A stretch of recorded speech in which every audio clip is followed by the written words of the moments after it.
வணக்கம். சுடரி சேனல் வாயிலாக நான் உங்கள் மகாமஸ். இன்றைய பதிவு கையெழுத்து திறனை மேம்படுத்துவதற்கான பதிவு. புதிதாக எழுத கற்றுக்கொள்ளும் குழந்தைகளுக்கான பதிவு. அவர்களின் கையெழுத்து திறனை அழகாக்க நினைக்கும் பெற்றோர்களுக்கான பதிவும் கூட.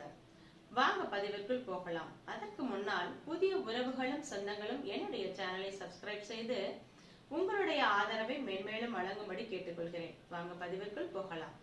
நாம் ஏற்கனவே ஃபண்டமெண்டல் லைன்ஸ் எல்லாமே பார்த்தாச்சு. அந்த வகையில் கேபிட்டல் லெட்டர் ஏ எப்படி எழுதுறது அப்படிங்கறதையும் பார்த்திருக்கோம். இன்று நாம் பார்க்க இருப்பது கேபிட்டல் லெட்டரில் இரண்டாம் எழுத்து பி எவ்வாறு எழுதுவது என்பது பற்றிய வீடியோ. இந்த எழுத்தை உங்கள் குழந்தைகள் அவர்களாகவே எவ்வாறு எழுதுவது என்பது பற்றி ஒரு தெளிவான வீடியோ தான் போட போறேன். அதனால வீடியோ ஸ்கிப் பண்ணாம பாருங்க. பி அப்படிங்கிற லெட்டரை எவ்வாறு எழுதலாம் அப்படிங்கறத இப்ப பார்க்கலாமா? அதாவது நம்ம 4 லைன் நோட்டு வாங்கியிருப்போம். ஆங்கிலம் எழுதுவதற்காகவே இங்கிலீஷ் கேபிட்டல் எழுதுறதுக்காக நம்ம வாங்கின நோட்டு தான் இந்த 4 லைன் நோட்டு. இந்த நோட்ல 4 கோடுகள் இருக்கும்.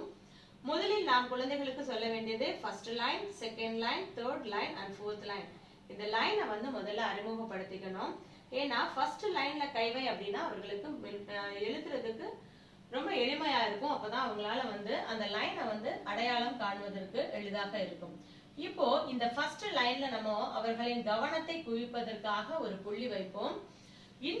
இந்த லைன்ல இருந்து இப்போ தேர்ட் லைன் வரைக்கும் அவங்க எழுதணும். ஏன்னா எல்லா கேபிட்டல் லெட்டருமே 1 2 3 3 லைன் தான் இருக்கும்.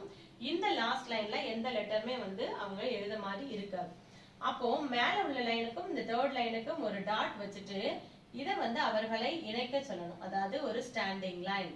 ஸ்டாண்டிங் லைன் போட்டுட்டு இந்த beginning of top of the line போயிட்டு ஒரு கர்வ், அந்த செகண்ட் லைனுக்கு ஒரு கர்வ், அகைன் அப்படியே கீழே ஒரு கர்வ். இதுதான் கேபிட்டல் லெட்டர் பி.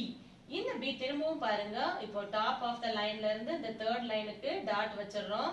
அதாவது மேல ஃபர்ஸ்ட் லைன்ல ஒரு டாட், தேர்ட் லைன்ல ஒரு டாட் வச்சிடறோம். இந்த லைனை பென்சில் டிப் வச்சு ஒரு ஸ்டாண்டிங் லைன் நம்ம என்ன செய்யறோம், போடுறோம். இந்த ஸ்டாண்டிங் லைனை கர்வ் போட போறோம். கர்வ் எந்த இடத்துக்கு வரணும், கீழே வந்துருவாங்க. அதனால இந்த இடத்துல லைட்டா ஒரு டாட் மாதிரி வைங்க. அப்போ ஃபர்ஸ்ட் லைன்ல இருந்து கர்வ் இங்க வந்துரும். திரும்ப இந்த இடத்துல இருந்து கீழே உள்ள லைனுக்கு ஒரு கர்வ். இதுதான் கேபிட்டல் லெட்டர் பி. திரும்பவும் பாருங்க. டாப் ஆஃப் த லைன்ல ஒரு டாட், தேர்ட் லைன்ல ஒரு டாட். இந்த இரண்டையும் ஸ்டாண்டிங் லைன் நம்ம இப்போ போட்டுறோம். அதாவது மேல இருந்து கீழே ஒரு standing line.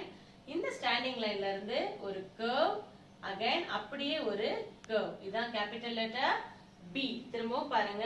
Top of the லைன்ல இருந்து இந்த தேர்ட் லைனுக்கு ஒரு ஸ்டாண்டிங் லைன் என்ன செய்யறோம், நம்ம போட்டுறோம். இந்த ஸ்டாண்டிங் லைன்ல இருந்து ஃபர்ஸ்ட் லைன்ல இருந்து செகண்ட் லைனுக்கு ஒரு கர்வ். இந்த லைனை அப்படியே கீழே ஒரு கர்வ் போட்டா கேபிட்டல் லெட்டர் பி வந்துரும். பி கான பிக்சர் என்னன்னு பாத்தீங்கன்னா bat. B for bat. Already நம்ம ஏ ஃபார் ஆப்பிள் பார்த்தோம் இல்லையா? இப்போ பி குரிய ஃபர்ஸ்ட் லெட்டர் பேட். பேட் மட்டும் இல்ல, பால் இருக்கு, நிறைய வேர்ட்ஸ் இருக்கு. பி ஃபார் பேட் தான் நான் இன்னைக்கு வரைஞ்சிருக்கேன். ஏ எப்படி எழுதணுங்கிறதையும் ரிமைண்ட் பண்ணிடலாம். டாப் ஆஃப் த லைன்ல இருந்து ஒரு ஸ்லாண்டிங் லைன், அகைன் திருப்பி டாப் போயிட்டு ஒரு slanting line, centre of the லைன்ல ஒரு ஸ்லீப்பிங் லைன் போட்டா இது என்ன லெட்டர் குட்டீஸ்? ஏ. அதற்கு அடுத்தபடியா ஒரு ஸ்டாண்டிங் லைன், ஸ்டாண்டிங் லைன்ல இருந்து ஒரு கர்வ், அகைன் அப்படியே ஒரு கர்வ் போட்டா இது என்ன லெட்டர்? பி. இந்த இரண்டு லெட்டரும் நம்ம இன்னைக்கு பார்த்திருக்கோம். ஏ அப்படிங்கிற லெட்டர் எப்படி எழுதணுங்கிறத நீங்க பார்த்திருப்பீங்க. பி லெட்டரும் பழகிருப்பீங்க. இப்போ இந்த லெட்டரை நீங்க அழகா பிராக்டிஸ் பண்ணுங்க. எவ்வாறு எழுதணும் அப்படிங்கறதையும் தெளிவா கேட்டுட்டேன். உங்களுக்கான சந்தேகங்கள் எதுவும் இருந்தாலும் கமெண்ட் பாக்ஸ்ல போடுங்க. என்னாலான விளக்கத்தை நான் உங்களுக்கு கொடுக்கிறேன். உங்களுடைய குழந்தைகளின் கையெழுத்து திறன் மேம்படுவதற்கு நீங்கள் எந்த வகையில் ரொம்ப ஆர்வமா இருக்கீங்களோ அந்த வகையில் நானும் உங்களுக்கு உறுதுணையா இருப்பேன். குழந்தைகளின் வளர்ச்சிக்கு பெற்றோரும் ஆசிரியர்களும் 2 பேருமே உறுதுணையா இருக்கும் பட்சத்தில் அந்த குழந்தைகளின் வளர்ச்சி கண்டிப்பாக ஒரு நல்ல விதமான வளர்ச்சியாக இருக்கும் அப்படிங்கறதுல எந்த விதமான சந்தேகமும் கிடையாது. உங்களின் முயற்சிக்கு என்னுடைய ஆதரவு என்றுமே இருக்கும். அதனால நம் குழந்தைகளின் கையெழுத்து திறனை மேம்படுத்துவதற்கு எந்த விதமான முயற்சிகள் நாம் எடுக்கிறோம் அதற்கு உங்களுடைய ஆதரவும் தேவை. குழந்தைகளை இந்த வீடியோ பயன்படுத்தி நீங்க எவ்வாறு எழுதணும் அப்படிங்கறத கத்துக்கிட்டு அவர்களையும் எழுத வையுங்க. அப்படி செய்யும் பட்சத்தில் நம் குழந்தைகளின் கையெழுத்து திறன் மேம்படும். இன்றைய வீடியோ கேபிட்டல் லெட்டர் பி அப்படிங்கறத எவ்வாறு எழுதலாம் அப்படிங்கறத பார்த்திருக்கோம். மீண்டும் மற்றொரு வீடியோவில் அடுத்த எழுத்தோடு உங்களை சந்திக்கிறேன். அதுவரை உங்களிடமிருந்து விடைபெறுவது உங்கள் மகாலட்சுமி ரமேஷ்.